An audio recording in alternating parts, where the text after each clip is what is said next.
Couple of really exciting things happening at the Texas Democratic Party. Funny thing about electing one of only 2 millennials in the country to lead a major party. We suddenly start to rethink the way that the state party is operating. Because I don't think that anybody is sitting at home right now thinking, man, if the Texas Democratic Party would just keep going the course, we would be heading towards the right direction.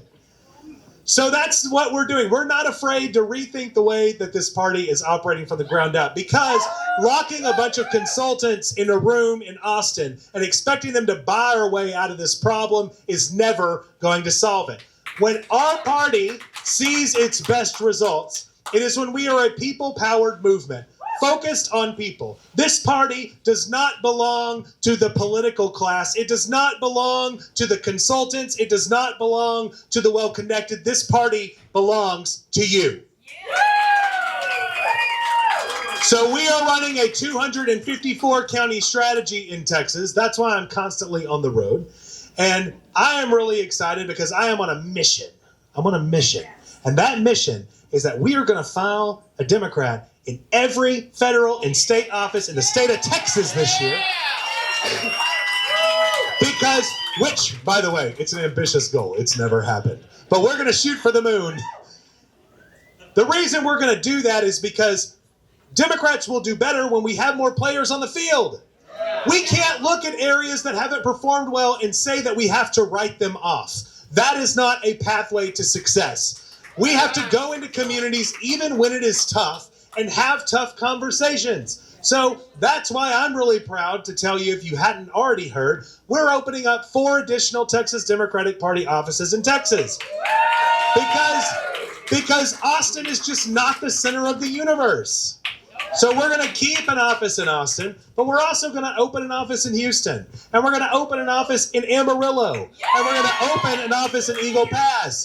And we're going to open an office right here in Dallas.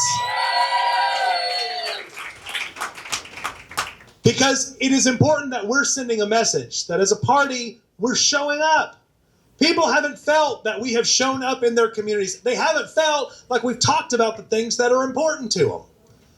And I think that as a party, if we're ever going to win back the 1.1 million Democrats that voted in 2020 and chose to stay home in 2024, it involves us looking in the mirror, not explaining to those people why they're wrong, not explaining to those people why they should have shown up and voted. It is not their fault. It is our fault. It's called accountability.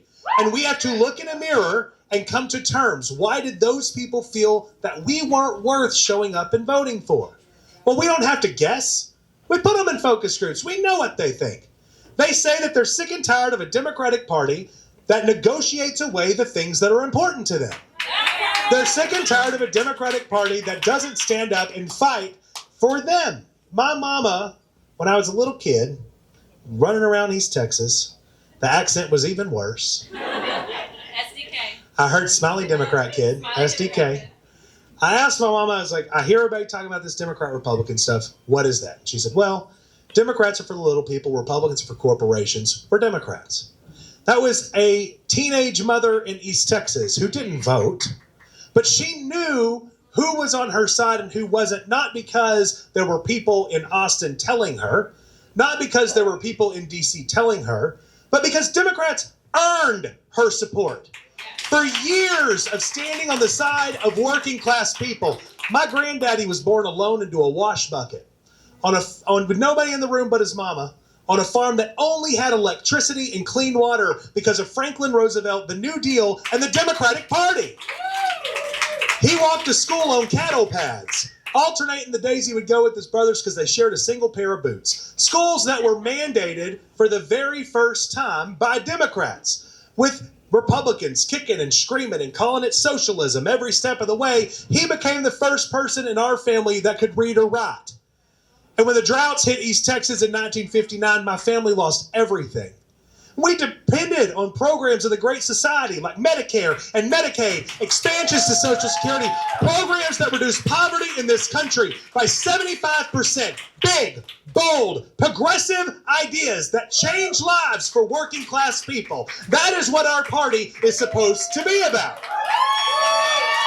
So candidates that are in this room, I better not hear you on the campaign trail this year talking about how we're going to protect Social Security.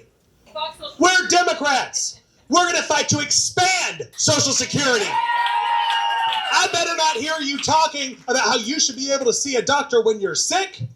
You should be able to see a doctor before you get sick. You shouldn't be on the trail talking about making sure that we're not boarding up doors to public schools. We should be making sure that we have the best funded public schools in the world, the way we did the last time Democrats ran this state.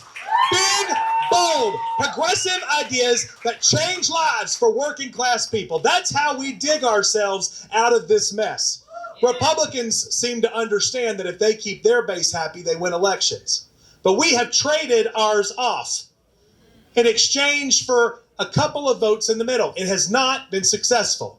And it is my position that the state party should change the way that we're operating. That is the path forward. And who knows? Maybe we'll have success, maybe we won't. But the worst case scenario is if we win some elections last year, well, we were going to do it anyways. We might as well have tried something different. We know what those people who stayed home need in order to turn out to vote. And that is a party that stands for something, not just against something. These maps, they suck. But no one is showing up to vote because we explained the intricacies of redistricting and gerrymandering reform to them. They're showing up to vote because we are presenting them with ideas to make their lives better. As a party, we have got to get back on that track. We cannot be a party of patriotic Americans who love this country and are simply fighting to hold it together. That loses sight of the idea that those institutions have failed working class people. We have to be a party that's willing to come back to the table with big reforms that will allow people to reassess who we are. Our popularity is in the shitter. Republicans' popularity is in the shitter. People do not like either party because neither of them has been actively and boldly trying to improve their lives. And we have an obligation to meet this moment.